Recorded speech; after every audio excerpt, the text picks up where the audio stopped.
افضل اور بہتر طریقہ ہے۔ چنانچہ لکھتے ہیں آگے، احادیث ثلاثہ مشروع اور ثابت ہے تبرک بآثار الصالحین کے تحت۔ اس کو نقل کیا ہے تیسری صفحہ نمبر 393 اور 394 پر۔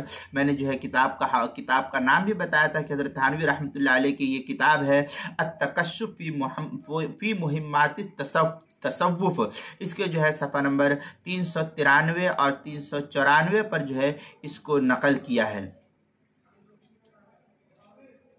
اس کو نقل کیا ہے صفحہ نمبر 393 اور 394 پر یہ تفصیلی بحث موجود ہے۔ مشائخ کے تبرک کو محفوظ رکھنے کے متعلق ایک اور مقام پر حدیث مبارکہ سے یوں بھی استدلال فرماتے ہیں ہمارے علماء۔ چنانچہ لکھتے ہیں کہ حضرت جابر بن عبداللہ رضی اللہ تعالیٰ سے ایک حدیث جس میں کیا نام ہے کچھ چیزیں فروخت کرنے کا قصہ مذکور ہے۔ مروی ہے کہ جب مدینہ طیبہ پہنچا تو نبی پاک صلی اللہ علیہ وسلم نے حضرت بلال حبشی رضی اللہ تعالیٰ عنہ سے ارشاد فرمایا کہ ان کو یعنی حضرت جابر بن عبداللہ کو 1 اوقیہ سونا قیمت دے دو اور لاپرواہی سے کچھ زیادہ دے دو۔ انہوں نے مجھ کو 1 قیراط زیادہ دے دیا۔ میں نے دل میں کہا کہ یہ زیادہ جو حضور پاک صلی اللہ علیہ وسلم نے دیا ہے یہ میری جان سے علیحدہ نہ ہوگی، یعنی اس کو اہتمام کے ساتھ انہوں نے اپنے پاس محفوظ فرما دیا، رکھ لیا۔ وہ میری تھیلی میں رکھا ہوا تھا، یہاں تک کہ کہتے ہیں اس کو اہل شام نے واقع حرہ میں لے لیا۔ روایت کیا ہے اس کو امام مسلم نے، روایت کیا ہے امام مسلم نے۔ اب اس تمام تر تفصیلات جو احادیث تقریباً 11-12 احادیث میں نے آپ کے سامنے نقل کی ہے، ان تمام کا خلاصہ یہ ہے کہ عادتاً امساک تبرک شیوخ اکثر اہل محبت کی عادت ہے، اور اپنے بزرگوں کی چیزوں کو اپنے پاس محفوظ رکھنا نہایت ہی اہتمام کے ساتھ اس کا شوق اور ذوق ان کے درمیان ہوتا تھا، اور اس کو اس حدیث میں اس کی اصل اور صراحت موجود ہے۔ چنانچہ حضرت تھانوی رحمۃ اللہ علیہ نے التکشف کے اندر صفحہ 273 جو کتب خانہ مظہری سے چھپا ہوا یہ نسخہ ہے اس کے اندر مذکور ہے۔ اب ان تمام تر تفصیلات کو دیکھنے کے بعد یہ بات واضح ہو جاتی ہے کہ نہ صرف انبیاء کرام بلکہ انبیاء کرام کے علاوہ صحابہ کرام رضی اللہ عنہم اجمعین، تابعین، تبع تابعین اور دیگر جو صلحائے امت ہے ان کی استعمال کردہ اشیاء سے برکت کے حصول کا نظریہ رکھنا اور اس کے ذریعے سے برکت کو حاصل کرنا نہ یہ کہ یہ صرف مشروع ہے بلکہ یہ خود صحابہ کرام رضی اللہ عنہم اجمعین کے عمل سے بھی ثابت ہے۔ اس تفصیل کے بعد جو حضرت شاہ صاحب رحمۃ اللہ علیہ کا خطبہ ہے اس کے اندر جو کہا کہ خسران وبال، جو علامہ علوم الاسلامیہ جامعہ علوم الاسلامیہ بنوریا ٹاؤن کا فتویٰ اور اس میں جو فتویٰ دیا گیا اس کے تعلق سے لکھتے ہیں کہ اس تفصیل کے بعد جو استفتاء ہمراہ پیش کیا گیا خطبے کی مذکورہ خط کشیدہ عبارت پر اس پر لائن لگا دی گئی ہے، ایک جو ہے لمبی قطاریں اور لائنیں لگا دی گئی، اس کے متعلق حکم یہ ہے کہ اس عبارت کے اندر او یتبرک بغیرہ من نبی و ولی وغیرہ کے جو الفاظ ہے اس میں انبیاء اور اولیاء سے برکت حاصل کرنے والوں کے لیے ناکامی اور خسارہ اور وبال کی بددعا کی گئی ہے، اور تبرک کے عمل کو خلاف شریعت بتلایا گیا ہے، جبکہ شرعی نقطہ نظر اور شرعی نصوص اور صحابہ کرام رضی اللہ عنہم اجمعین کے عمل سے بالکل یہ بات واضح اور صاف ہے کہ تبرک بآثار الصالحین نہ صرف جواز بلکہ اس کا استحباب ثابت ہے، جیسا کہ میں نے آپ کے سامنے تقریباً 11-12 دلائل جو ہے آپ کے سامنے پیش کیا۔ لہذا کسی جائز اور شرعی عمل کو ناجائز سمجھنا اور اس کے عاملین عمل کرنے والوں کے لیے ہلاکت اور بربادی اور خسارہ اور نقصان کا مستوجب ٹھہرانا یہ یقیناً خلاف شرع اور اہل سنت والجماعت کے عقیدے کے خلاف ہے، اور جو شخص تبرک بآثار الصالحین کے عدم جواز کا قائل ہو تو ایسا شخص گویا کہ فاسق فاجر ہے، مبتدی ہے۔ یہ شخص